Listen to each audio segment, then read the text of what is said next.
Léonard Fini, peintre international de grand renom, a une passion bien connue, les chats. Les chats sont pour Léonard Fini les compagnons indispensables pour une vie harmonieuse. Ne se plaît-elle pas à dire comment peut-on faire pour vivre sans chat? Cette passion débouche dans l'œuvre du peintre à chaque détour de toile. Femme-chat, chat-femme, chat-chien, chat androgyne et chat mythique. Léonard Fini, d'où vient cet amour des chats? Comme beaucoup de choses, ça vient de l'enfance. Naturellement, c'est pas si simple que ça. Mais je sais que lorsqu'on m'a ramené de Buenos Aires en Italie, la première chose que je vis dans la maison de ma grand-mère, c'est un grand chat blanc.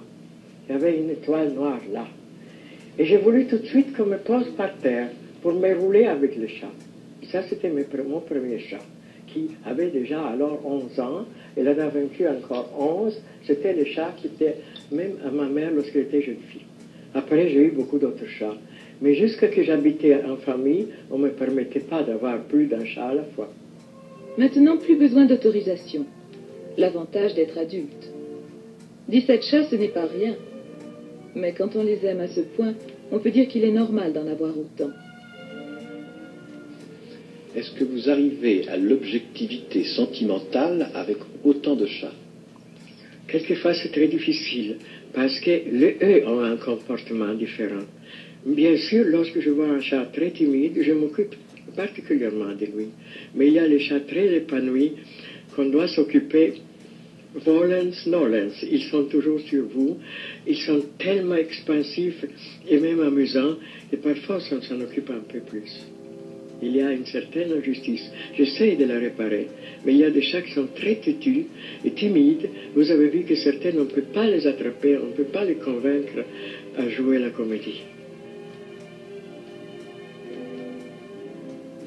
Vous êtes présidente d'honneur de l'Association féline de France. C'est une courtoisie qu'on m'a fait, et d'ailleurs, c'est le seul honneur que j'accepte, que j'accepterai, parce que c'est un honneur qui a à faire avec les chats et pas avec les humains. Qu'est-ce que la compagnie d'un chat vous apporte? Beaucoup de choses. Premièrement, le calme. Lorsque je travaillais beaucoup pour le théâtre, et que ça c'est un travail très énervant et très fatigant, lorsque je rentrais, je me couchais, et tous les chats venaient autour de moi, c'était une détente extraordinaire. Je pense que les chats ont un rapport avec certaines personnes de les apaiser, de les calmer, de les rassurer même. Et que pensez-vous leur apporter vous-même? Je leur apporte d'abord le bien-être, parce que je fais tout pour qu'ils soient le plus contents possible, et ils se sentent évidemment protégés par moi. Ils sentent qu'ils peuvent être sûrs que rien de mal peut les arriver jusqu'à ce que je suis près d'eux. La vie quotidienne avec les chats, comment ça se déroule? C'est d'abord, ils mangent plusieurs fois. Croire qu'il faut les nourrir comme certains puritains disent une fois par jour, folie. Parce que la nourriture pour les chats, c'est beaucoup de choses. C'est comme nous, lorsque nous regardons les vitrines, c'est comme nous qui allons au cinéma. La nourriture n'est pas uniquement un appétit et une voracité. C'est une très légère aventure qui les amuse beaucoup. C'est un rituel aussi. Et ils ne savent pas que c'est un rituel, mais c'est comme un rituel. Est-ce qu'il y a aussi des séances de toilettage? Vous savez, les chats qui ont le poil long comme les personnes, il faut absolument les brosser presque tous les jours. Autrement, se forme ce nœud qui, quelquefois, devient très épais. Ça bouche la peau, et la peau a besoin de respirer. Est-ce que certains d'entre eux dorment avec vous? Ah oui, bien sûr, pas tous à la fois. Et ça, c'est un roulage, comme ce qu'on est un roulement, je ne sais pas. Ils viennent, et il y en a un qui vient toujours, qui est, je ne sais pas où il est, mais il était là tout à l'heure, un chat qui est fils siamois parfait, mais lui, il est très bizarre, il a les poils un peu longs, il est extrêmement intelligent, extrêmement humanisé, disons. Et lui, il est fixe. Et puis viennent d'autres, viennent les blancs, viennent les beiges, viennent les tabis, viennent les chartreux. Quelquefois, les chartreux sont un peu agacés, et une chatte qui s'appelle Sarah, elle aime donne des petites gifles pour que les autres s'en aillent. Mais je dors bien avec 8 chats, 8, 9 parfois. Ça ne me dérange jamais. J'imagine que les noms que vous avez donnés à vos chats ont une symbolique. Pas vraiment une symbolique, mais une signification ou une association d'idées.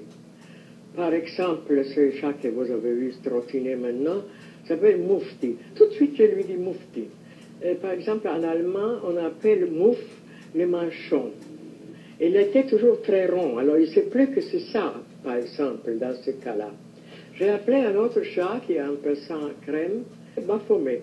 Je savais que Baphomet était une idole, mais je n'avais pas encore su à ce moment-là que Baphomet, outre à être représenté souvent avec une tête de femme, des poitrines de femme et le bas du corps masculin, il avait quelquefois une tête de chat. Et puis il y a Beauty, et ça c'est très simple à savoir pourquoi. Elle s'appelle Beauty en l'honneur de ce personnage de cette délicieuse pièce qui s'appelle Peine de cœur d'une chatte anglaise, et la protagoniste s'appelait Beauty, c'est elle. Elle a un fils qui s'appelle Cincinnato, un nom d'un Romain qui était un monsieur très puissant. Il était une espèce de dictateur agreste. Il n'y a pas un qui s'appelle Oberon? Oberon, c'est le deuxième nom de Cincinnato. Et lui, il peut pas avoir plusieurs noms parce qu'il est sourd. Hein? Alors on peut l'appeler avec beaucoup de noms. Est-ce que vous avez quelques anecdotes à propos de ces chats? Bien sûr, vous savez, il y a énormément d'anecdotes. Je les ai déjà un peu racontées dans les livres de chats. Mais je peux vous dire qu'ils sont très différents l'un de l'autre. Par exemple, l'autre jour, un ami à moi m'a apporté des fleurs sur lesquelles il avait lié, par jet, un ballon de matière plastique très très légère, très fine. Et je l'ai monté parce que j'ai un étage en haut où il y a d'autres chats, c'est ce que vous voyez ici. Là, j'ai remarqué une chose, les persans étaient terrorisés. Ils se sont immédiatement cachés, immédiatement ils se sont mis sous les lits, sous les fauteuils, ils ont couru partout. Il y a des chats qui sont demi-abyssins et demi-arrêts. Ces chats-là ont voulu attraper les ballons et ont voulu jouer avec eux. Les Birmans, il a eu une hésitation. Et les chats persans, les plus terrorisés, étaient un chat blanc, mais qui est sourd. Lui alors, je l'ai plus trouvé pendant 4, 5, 6 heures, j'ai cherché partout. Finalement, il était caché dans les sommiers, dans les ressorts. Je l'ai sorti avec des difficultés. Il a regardé toujours en l'air, en croyant revoir cette espèce d'objet qui était comme un extraterrestre pour lui. Et il était tellement émotionné, tellement terrorisé, que comme ça arrive dans ces cas, il perdait le poil, comme ça, comme une chute de neige. Et il n'a pas mangé ce soir-là, ni le jour après. Donc, vous voyez, il y a des différences. Les autres ont compris que c'est une plaisanterie, et après, petit à petit, ils sont sortis, ils ont regardé. Mais les premiers moments, c'était la terreur.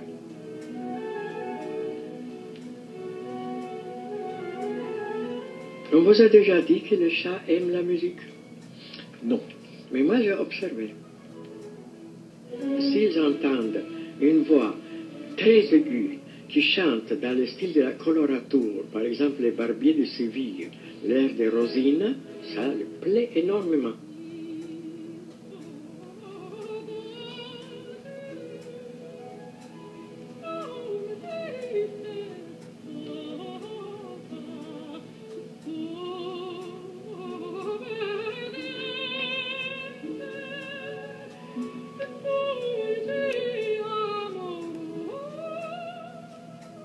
Si vous pouviez vous imaginer en animal, lequel seriez-vous?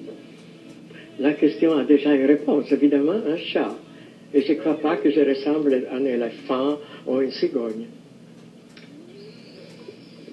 Si on interrogeait fictivement un de vos chats à votre sujet, que croyez-vous qu'il dirait? Je regrette qu'elle ne laisse plus tomber par terre les vêtements. Ça me plaisait beaucoup, je me roulais dedans, j'ai pissé dedans, j'ai mangé dedans. Maintenant, elle les range. Maintenant, nous en venons à ce qui vous concerne directement, c'est-à-dire les chats dans votre œuvre. Vous savez, c'était très difficile de peindre les chats parce qu'ils gardent très rarement longuement la même pose. Mais je les ai bien dans la tête et je peux les peindre aussi par cœur. Mais ils deviennent pas très réalistes, un peu mythiques dans la peinture, évidemment, parce qu'ils ont peut-être des expressions un peu moins réalistes de ce qu'ils ont lorsque je les esquisse.